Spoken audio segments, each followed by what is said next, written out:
Boleh ya, cabut mic ya Bu Pendeta. Gak enak soalnya gak sampai. Bapak Ibu selamat pagi. Kurang keras. Selamat pagi. Pagi, oke. Biarpun agak panas tapi harus tetap semangat Ibu Bapak. Bapak Ibu yang dikasihi oleh Tuhan, di Baras ini saya baru dengar dari pendeta ini bahwa baru ada Alpha Midi. Di daerah mana itu Bu Pendeta? Bambaloka. Ya, saya kalau lihat Alpha Midi itu Bapak Ibu, kayaknya puji Tuhan ada Alpha Midi. Saya punya kehidupan ada di situ kadang-kadang Bapak Ibu. Nah, ketika Alpha Midi itu baru ada, Bapak Ibu terima nggak flyer-flyer atau selembaran-selembaran? Ada tulisannya, diskon, beli mie kalau saya nggak salah ingat, saya suka belanja kalau Indomie itu saya belinya di rumah jemaat. Saya sama suami saya itu punya kebiasaan begitu. Kendati pun di Alpha Midi lebih murah. Mie beli 5 harganya sekian. Ya, ada promonya. Kalau pakai member ada poinnya. Poin itu bisa dipakai buat nanti kalau misalnya ada recehan kita bayar potongnya dari poin itu. Nah, terkadang toko-toko tuh kayak gitu Bapak Ibu. Ada promosinya, ada diskonnya supaya apa? Supaya orang tertarik. Ya. Makin banyak promosi, ini kelakuan orang Indonesia. Makin banyak promosi, makin banyak orang datang ke sana. Padahal kalau mau dihitung-hitung, pergi belanja di warung juga sama Ji. Loh?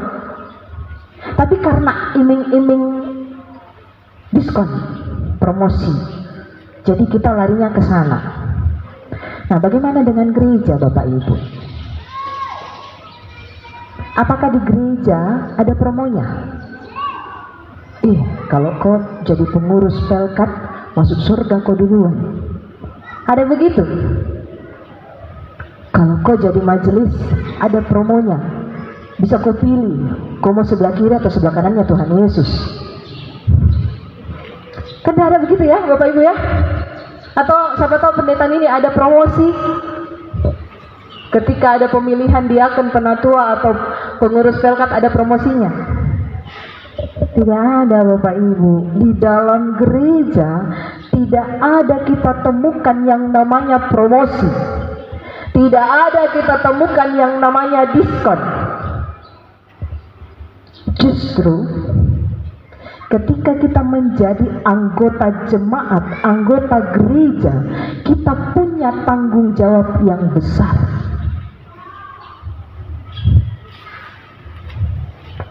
Lalu muncul pertanyaan, tapi tidak apa Jito Bu Pendeta, kalau saya orang Kristen tapi saya tidak terdaftar di satu jemaat. Tidak apa-apa Jito Bu Pendeta, kalau saya rajin pergi gereja tapi saya tidak pernah mau terima semua hal tentang persekutuan, pelayanan dan kesaksian di gereja. Saya cuma datang ibadah saja. Tidak apa-apa Jito Bu Pendeta. Saya mau bilang begini Ibu Bapak. Percaya itu dia bersifat individual.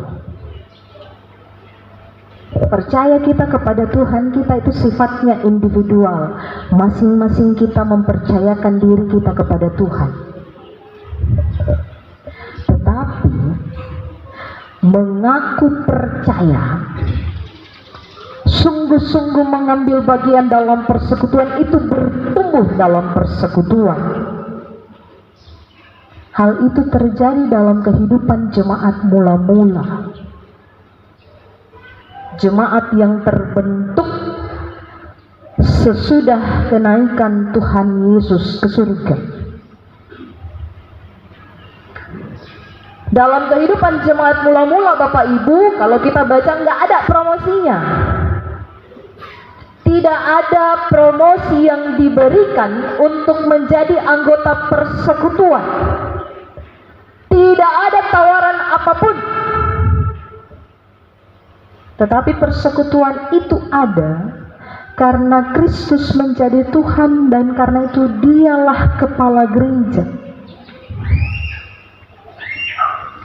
Orang-orang yang mengaku diri sebagai gereja itu dipersatukan dalam satu pengakuan bahwa Yesus itu adalah Tuhan.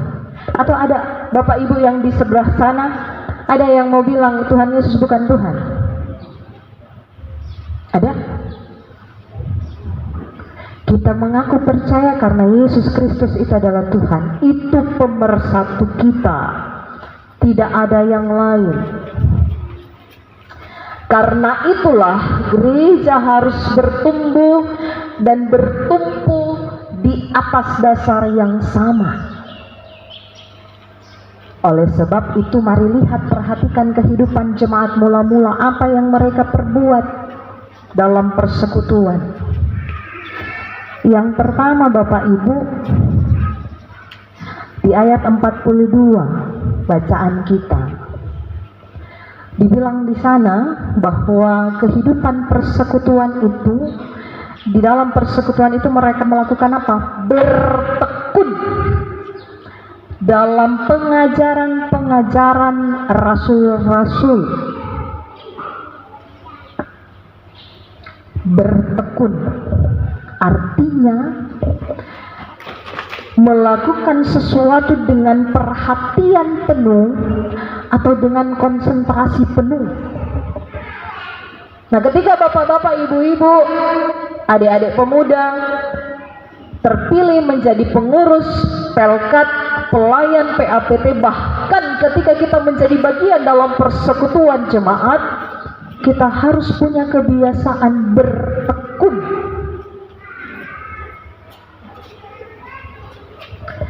Kita harus mau memberi yang terbaik untuk Tuhan. Kita harus punya konsentrasi penuh dalam pelayanan persekutuan kita. Jangan bilang begini, saya kan jemaat biasa Ji, jadi nggak perlu Ji bikin terlibat dalam pelayanan. Saya cuma anggota pelkat Ji, bukan Ji apa-apa. Tidak ada konsentrasinya, tidak memberi perhatian penuh. Sedangkan dalam kehidupan jemaat mula-mula kita belajar untuk bertekun. Jadi Bapak Ibu, kalau di Majene di bagian sana saya bilang begini, mereka pengurus, tapi yang topang pengurus siapa? Anggotanya. Nggak lucu kalau pengurus datang semua, anggotanya 2 biji. Di Majene pernah satu kali begini Ibu Bapak, ibadah pelkat PKB. Kalau orang GPIB suka tergelincir sedikit toh, persekutuan kurang banyak. Mana ini pengurus pelkat PKB? Nah, persekutuan kurang banyak. Di Majene pernah Bapak Ibu yang hadir cuma suami saya, berhubung rumah kami samping gereja. Malu tuh kalau Pak Pendeta, Bapak Nyora di ketok pintu, Pak Pendeta ibadah, kan tidak mungkin. Jadi dia datang ibadah. Dia pikir, pasti banyak Ji, karena jam 7 Ji ibadah PKB. Tahu-taunya sudah mau jam 7, baru 3 orang. Terus bilanglah pelayan firmannya, kebetulan yang pelayan firman itu mahasiswa praktek saya yang sudah pulang. Harusnya dia ikut, dia masih mau ikut tapi sudah terlanjur beli tiket. Dia bilang begini sama saya, Bu, berdoa saja. Ibadah toh, tapi 3 orang Ji Bu, masa saya khotbah Bapak?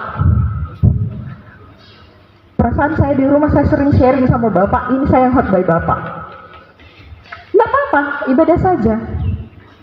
Terus malu dong nulis daftar kehadiran jemaat ketika ibadah pelkat PKB, 3 orang.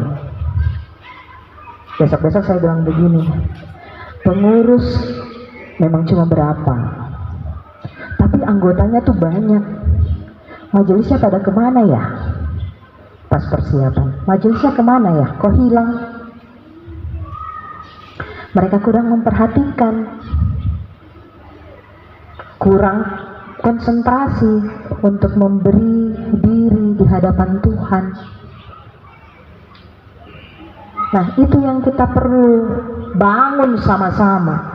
Bukan hanya kerjaan pengurus, bukan hanya kerjaan presbiter, tetapi sebagai bagian utuh dalam persekutuan.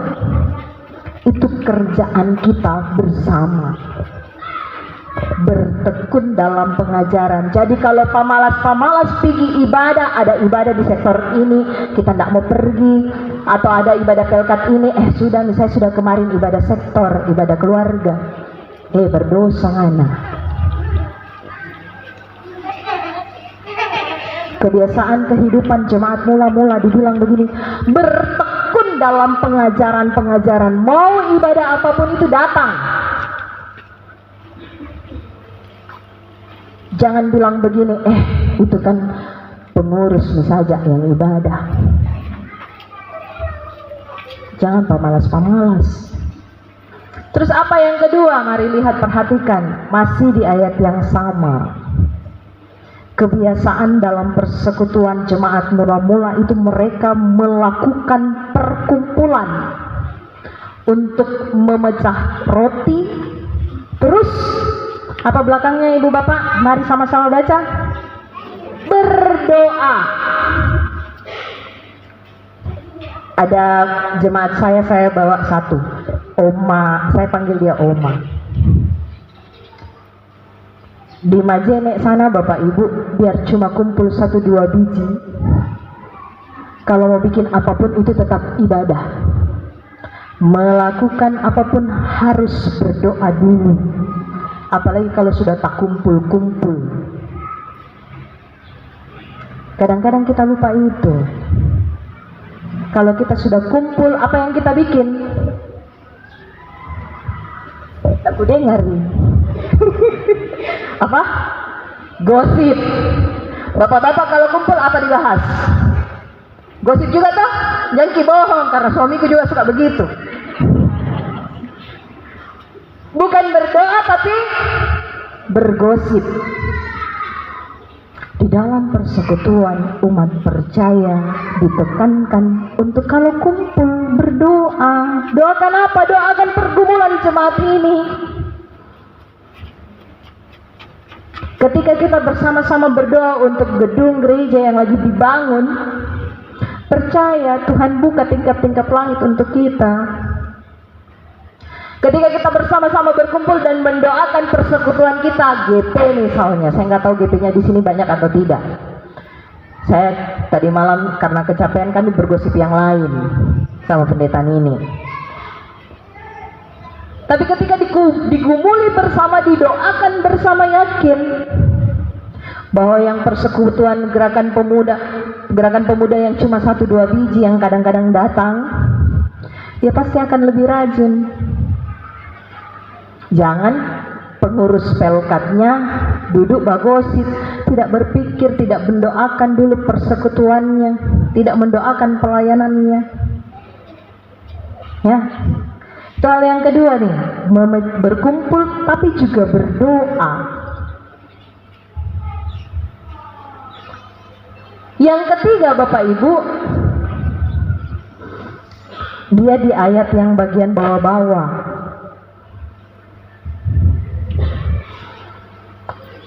Dia begini nih, ayat 45.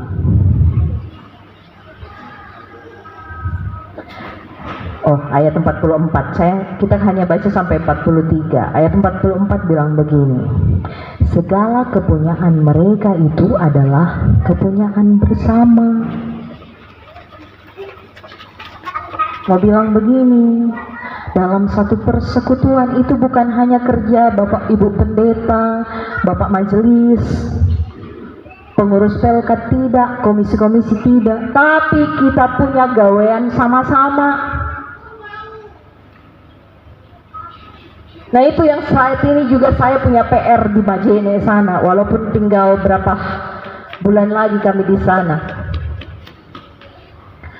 Itu PR, bagaimana kita punya hati untuk berpikir bersama tentang pelayanan di gereja. Bagaimana kita punya jiwa di dalam persekutuan itu, sehingga tidak hanya kerjaan majelis saja kalau bersih-bersih, tidak hanya kerjaan pendeta saja ketika dia harus berpikir mempersiapkan pelayanan dan sebagainya, tapi kita punya bagian bersama. Tidak hanya kepentingan 1-2 orang saja ketika kita ibadah itu kusuk. Belajar untuk jaga anak kita. Ya, kita mau ke gereja, kita mau kusuk ya Bapak Ibu ya. Oma saya di belakang sana, dia sudah tahu saya punya kebiasaan Bapak Ibu. Kalau anak-anak saya jalan, saya punya mata sudah melotot. Kenapa? Karena yang lain juga butuh konsentrasi, butuh ketekunan untuk beribadah, tapi kita tidak jaga anak-anaknya kita. Alhasil kita berasa ya saya biar itu anak-anak tidak masalah. Tapi yang lain kita tidak ingat bahwa ini persekutuan kita bersama. Kita harus berpikir untuk teman-teman kita di luar sana, teman-teman kita kiri kanan kita yang juga mau mendengarkan firman Tuhan. Begitu Bapak Ibu. Itu kehidupan jemaat mula-mula. Itulah pola hidup jemaat mula-mula. Mereka bertekun, mereka berkumpul dan berdoa, mereka memikirkan bahwa punyaku adalah punyamu, ketenanganku juga ketenanganmu, kekusukanku juga kekusukanmu. Pola hidup jemaat mula-mula ini menjadi pertanyaan buat kita, apakah itu juga menjadi bagian dalam kehidupan persekutuan kita? Apakah itu juga hadir dalam pola kehidupan persekutuan ini? Ataukah kita hanya menjadi orang-orang yang ketika diberi tanggung jahat, saya kadang-kadang bukan bilang tanggung jawab lagi Ibu Bapak, ini tanggung jahat karena besar banget, kalau salah-salah juga kita dimaki-maki orang. Yang paling sering kena kritik itu PHMJ, padahal itu kerja sama-sama. PHMJ cuma ngerjain apa yang sudah diputuskan. Bukan PHMJ punya mau-mau, tidak. Bukan pengurus PLK punya mau-mau, tidak. Kita punya gawean sama-sama. Tapi yang sering kali dikritik siapa? PHMJ, majelis, pengurus. Itulah sebabnya ketika kita dipilih jadi pengurus atau majelis jemaat, kita kadang-kadang takut. Kenapa? Suka dikritik. Kita tahu kita punya kebiasaan mengkritik. Jadi ketika kita terpilih, kita pasti bilang ini, jangan nih saya Bu Pendeta, nanti Bu Pendeta. Perkara apa? Perkara kita suka kritik orang. Kalau kita nanti jadi pengurus, kita jadi orang yang dikritik. Padahal bukan begitu hidup persekutuan. Kita membangun sama-sama. Itu pola yang harus dibangun dalam kehidupan persekutuan kita.